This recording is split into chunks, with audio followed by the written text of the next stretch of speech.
Okay, this is the solution to that zoo problem that I gave out.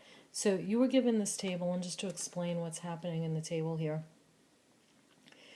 this is about entries that are handed in at the zoo from noon until 8 p.m., and people want to name a new baby elephant.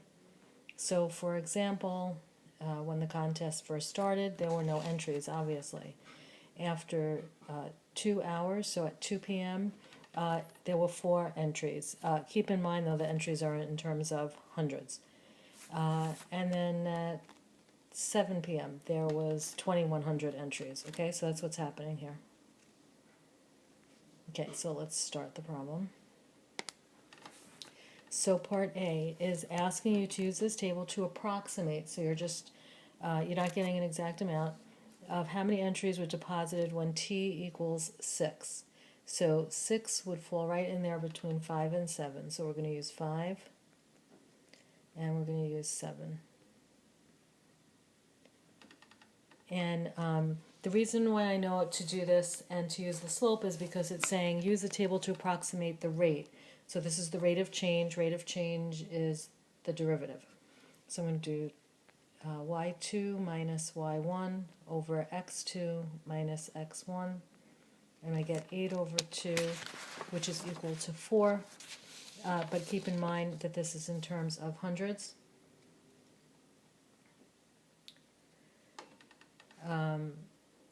Entries per hour.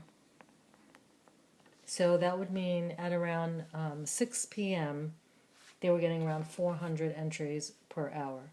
Okay, so the point value was 1 point for exactly what you see here. Okay, part B is asking you to do a Riemann sum using trapezoids. Okay, so let's make some room.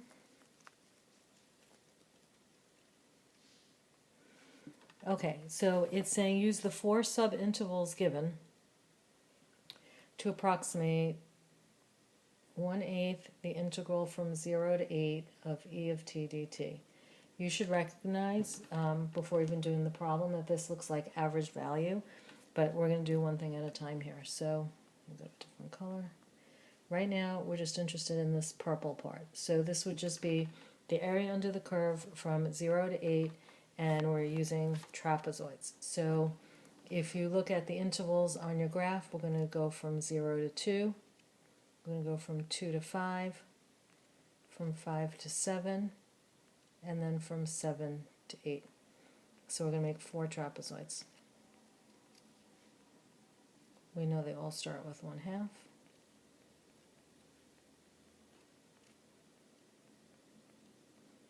So I'm just getting the setup ready.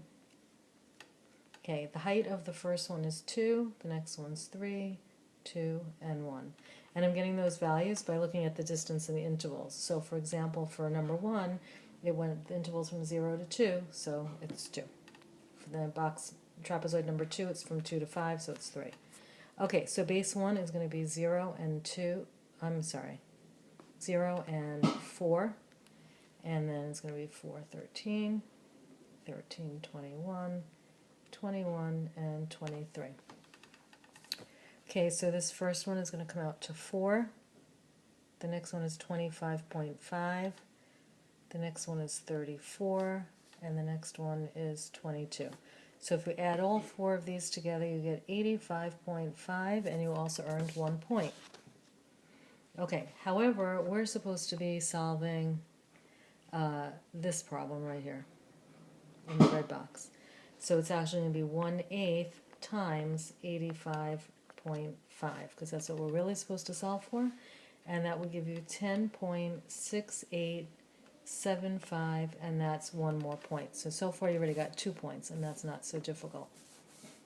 Okay, then there's a second part to that question that says, using the correct units, explain the meaning of this red box thing here in terms of the number of entries. So let's make some room.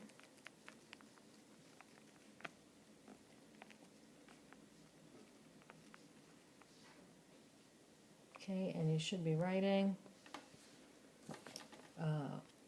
1/8 the integral from 0 to 8 of e of t dt.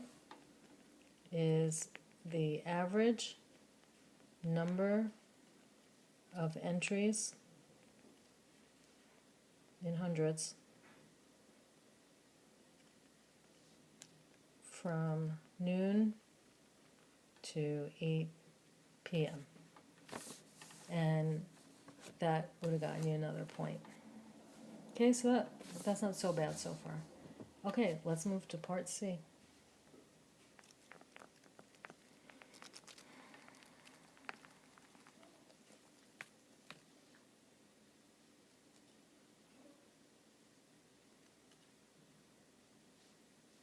Okay.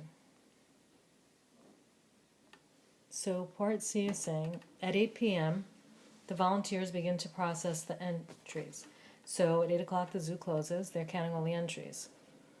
They process the entries. So they're processing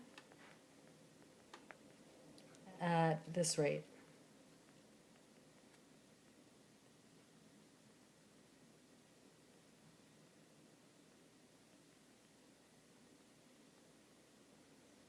Okay, and they're doing this from 8 p.m. till midnight, so only from 8 to 12.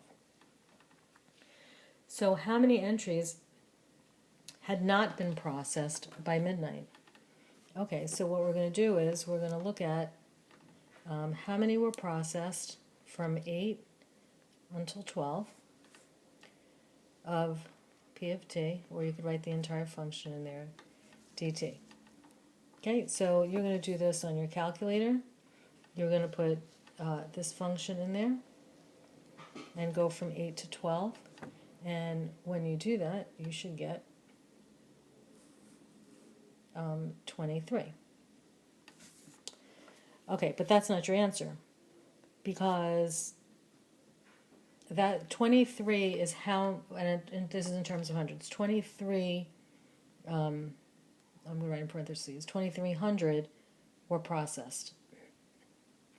Okay, but the question is how many had not been processed. So the only way you would know that is to know how many were processed beforehand. So because remember, they've been processing them during the day.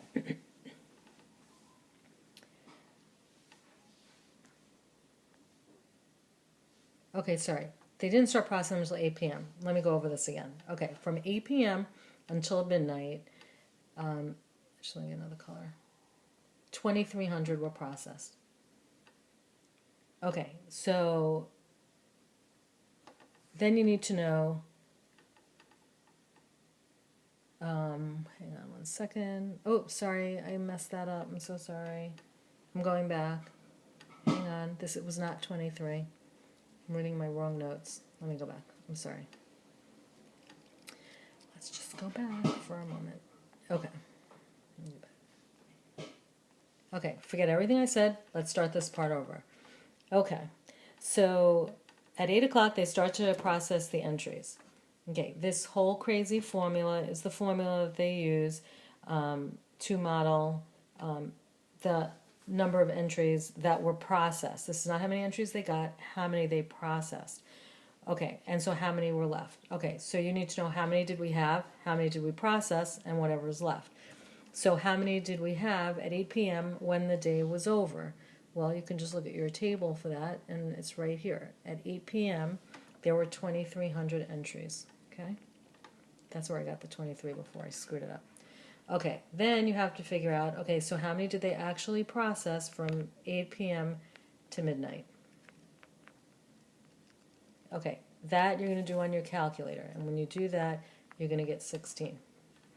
And of course, that's 1,600. Okay, so there were, let me go color, there were 2,300 entries that were given in.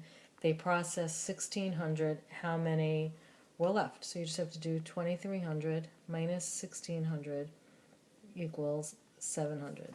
Now, you can either write this in hundreds, or if you want, you could always do this for everything. You could just write 7 and then write in hundreds. Okay, so the question is, how many entries had not yet been processed by midnight? And the answer would be 700. And for all that work, we only earned one lousy point. That wasn't so great. Okay, and finally, part D. Let me erase.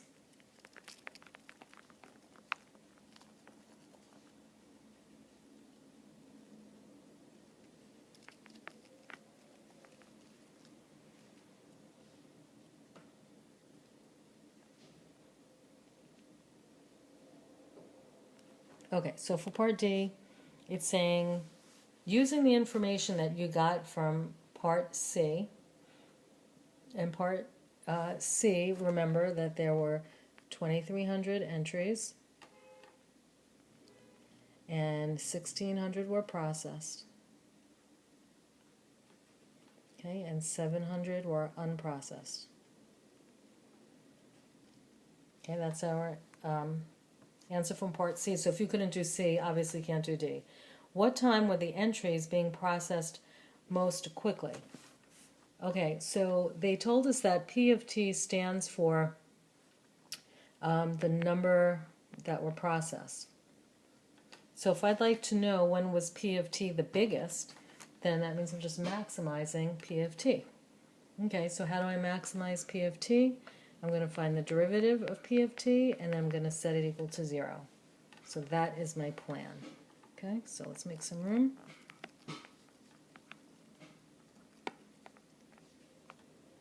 Okay, so P of T was this.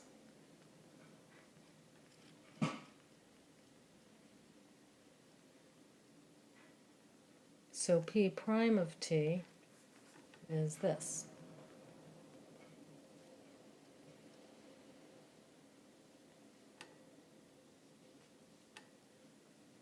Okay, so we're going to set that equal to 0.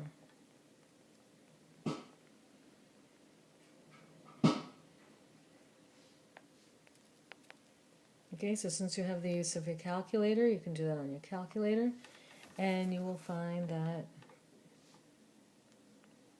T equals 9.1835 and T equals 10.8165. Okay, so how are you supposed to know which one was maximized? Also, something else that we're not considering yet is that an absolute max can happen at a critical point or at the endpoints. So we have to check everything.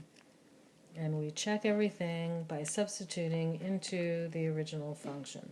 Okay, that's for an absolute max. Okay, so we're going to try P of 9.1835. That was the first critical point. Then 10.8165. Erase that, now we got that. And then, of course, it can always be at the endpoints. And they were started processing them at 8 o'clock, and they finished at 12 o'clock. So you have to take these 4 values and put them into the original function, which you can definitely do with your calculator. So if you put 8 in there, you're going to get 0. That makes the most sense. At 8 o'clock, they just started processing them, so how could they have any entries that they processed? At midnight, it was 8. And of course, these are all hundreds. When you put 9.1835 into the original, you get this. And for the 10.8165, you get this. Okay, so what's the biggest number that we see here? Obviously, it's this number right here. Finding that was equal to 1 point. And now the question is saying, at what time were the entries being processed most quickly? Okay, so, okay, I'm a total idiot. I don't know what I'm thinking. I don't know what's the matter with me. This is what happens when you get no sleep. Sorry, I'm taking that off. Yes, Doria, I know you already caught this mistake, I'm sure. I believe 8 is actually bigger than 5. What a concept. Okay, so let's go back to the question. At what time were the entries processed most quickly? At 8 p.m. They were processed the most quickly. But when was that? That was at T equals 12. So let's go to the question. At what time were the entries being processed most quickly? The time would be at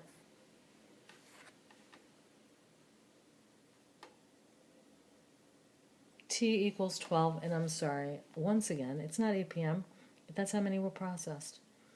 I'm just not redoing this entire thing. It would take me way too long. Okay, so sorry. So this 12 over here is the time, that's midnight. And remember, these are in hundreds, so 800 entries were being processed at that time. So finally, what time were the entries being processed most quickly?